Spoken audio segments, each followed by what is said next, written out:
Welcome to Makler Podcast. Polycystic ovarian syndrome. Polycystic ovarian syndrome is also known as Steen-Leventhal syndrome. The main pathology in polycystic ovarian syndrome is increase in androgen production by the ovary. The increase in androgen production by the ovary is due to increase in luteinizing hormone in the female.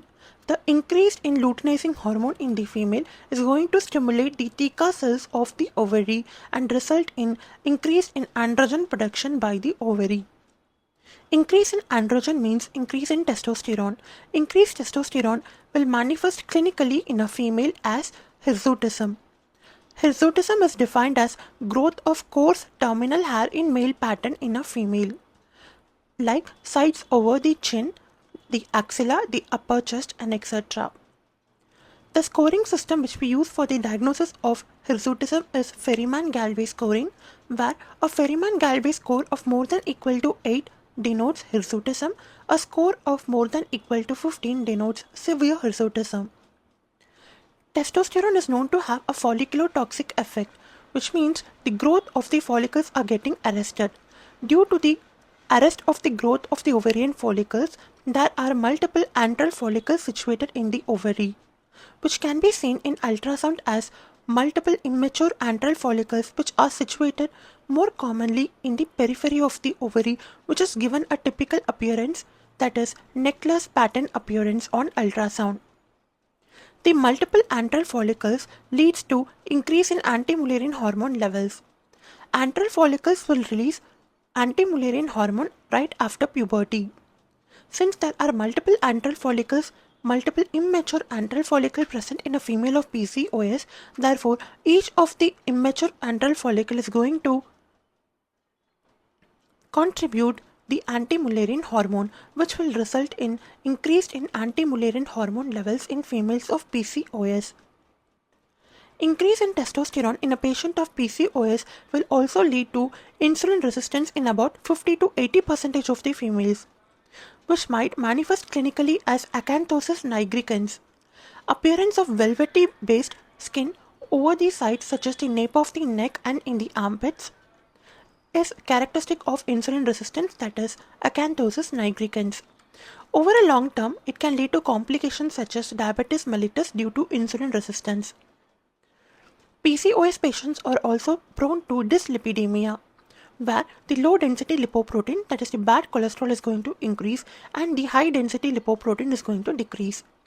In a long term complication, these patients of dyslipidemia might develop cardiovascular disorders.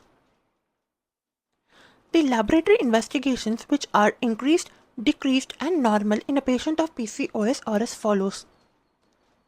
The lab parameters which are increased in a patient of PCOS are luteinizing hormone is increased, androgens are increased since the luteinizing hormone acts on the theca cells of the ovary and result in increased production of androgens from the theca cells of ovary. Therefore, luteinizing hormone and androgens are increased in a patient of PCOS. In patients of PCOS, since the follicles are arrested in the immature form, therefore the patient is having an ovulatory cycles. So the complaint of the female will be secondary amenorrhea, that is absence of menstruation now, but previously the patient has been menstruating normally. Or oligomenorrhea, which means the female is experiencing less than 9 cycles per year. But in obese female, since in obese female there are increased amount of adipose tissue being present in them, in the adipose tissue, the increased amount of androgens are getting converted into estrone, which is E1 hormone, with the help of the enzyme aromatase. Since there are increased adipose tissue in patients of obese PCOS patient, therefore increased amount of androgens are getting converted into E1 estrone with the help of the enzyme aromatase. Since the hormone E1 is predominant in patients of PCOS, therefore the patient might have complaints such as menometrorrhagia, which means irregular heavy menstrual bleeding. The predominant form of estrogen in reproductive age group female is estradiol E2. But the most predominant hormone in patients of PCOS, to be even more particular, in obese PCOS patient is estrone E1, because of which the patient might have complaints such as menometrorrhagia. Therefore, the levels of estrone E1 is increased in patients of PCOS. And since insulin resistance is present in patients of PCOS, therefore the levels of insulin are increased in patients of PCOS. And the low density lipoprotein is increased in patients of PCOS. Adrenal glands also contribute to androgens in terms of dihydroepiandrosterone sulfate. Therefore, dihydroepiandrosterone sulfate is also increased in patients of PCOS due to the production of dihydroepiandrosterone from the adrenal glands in patients of PCOS. The hormones which are decreased in patients of PCOS are progesterone. Since there is no ovulation in patients of PCOS, therefore, if there is no ovulation, there is no formation of corpus luteum. If there is no corpus luteum, there is decreased amount of progesterone in the female. Therefore, the hormone progesterone is decreased in patients of PCOS. Sex hormone binding globulin is also decreased in patients of PCOS, followed by the high density lipoprotein is also decreased in patients of PCOS. What are the hormones which are normal in a patient of PCOS? Follicular stimulating hormone is normal in patients of PCOS, whereas luteinizing hormone is increased in patients of PCOS. The normal FSH is to LH ratio is around 1:1, but in patients of PCOS, since the luteinizing hormone is increased, therefore there is alteration of the FSH is to LH ratio, which is going to become 1:2 or 1:3. The criteria which we use for the provisional diagnosis of polycystic ovarian syndrome is Rotterdam's criteria. Rotterdam's criteria have three important criteria, out of which two has to be positive in order to arrive at a provisional diagnosis of PCOS. The first criteria is increase in androgen levels, which is manifested either biochemically as hyperandrogenemia or clinically as hirsutism. The second criteria is menstrual irregularity due to ovulatory dysfunction, that is anovulation, which might be oligomenorrhea or secondary amenorrhea.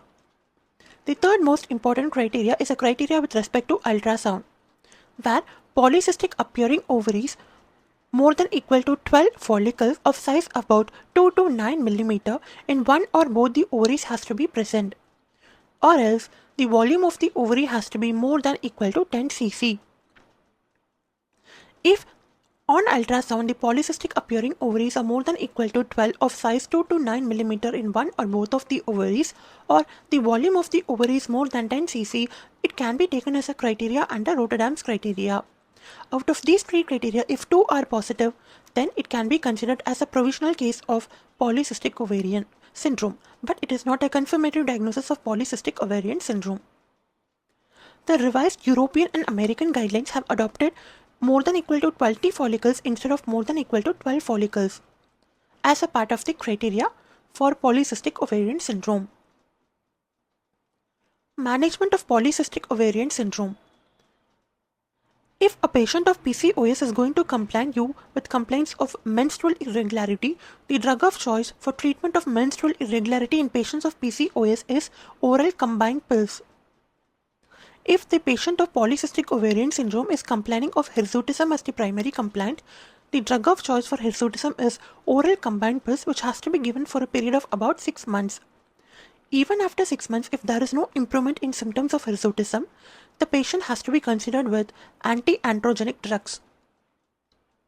Anti-androgenic drugs has to be combined with oral combined pills if in case the patient is planning for any conception. Why? Because is that if the patient is planning for conception and she is taking anti-androgenic drugs for treatment of hirsutism, by chance, if the fetus is a male fetus, these anti-androgenic drugs might take effect on the male fetus and lead to feminization of the male fetus, resulting in ambiguous genitalia. In order to remove this adverse effect, therefore, if the patient is trying for any conception, you have to administer oral combined pills along with these anti-androgenic drugs. What are the anti-androgenic drugs? These are spironolactone, flutamide, ketoconazole. Topical eflornithine cream is also approved for the treatment of hirsutism in patients of PCOS. If the patient is complaining of insulin resistance, the drug of choice for insulin resistance in patient of PCOS is metformin. The most important treatment plan in patients of PCOS is lifestyle modification. which includes weight modification in terms of weight loss and dietary modification. If the patient is going to lose at least some proportion of weight, it is going to be a beneficial effect for the female, where she is going to have resume of her menstrual cycle. Even 5% of weight loss is going to result in resuming of her cycles. Therefore, in any management of polycystic ovarian syndrome, you have to advise lifestyle modification along with those particular management. If the patient of polycystic ovarian syndrome is complaining of infertility to you, then the treatment of choice is very simple, since the problem with polycystic ovarian syndrome is anovulation. Anovulation is the easily treatable form of infertility. So the problem is anovulation, so the treatment is going to ovulation induction with the help of certain drugs. The ovulation induction drugs of choice in patients of PCOS is letrozole. Letrozole, which is followed by clomiphene citrate. The most common side effect of clomiphene citrate is hot flashes, but then clomiphene citrate also carries the risk of increase in multifetal pregnancy and ovarian hyperstimulation syndrome. Letrozole leads to twin pregnancy. In case of failure of the first line of management with letrozole or clomiphene citrate, the second line of management can be considered, which includes human menopausal gonadotropin, which are synthetic follicular stimulating hormone and luteinizing hormone. Human menopausal gonadotropin is actually prepared from the urine of the postmenopausal females, which are excreted in their urine. Human menopausal gonadotropin is the most common cause of ovarian hyperstimulation syndrome. In case of failure of human menopausal gonadotropin, the next management might be laparoscopic ovarian drilling.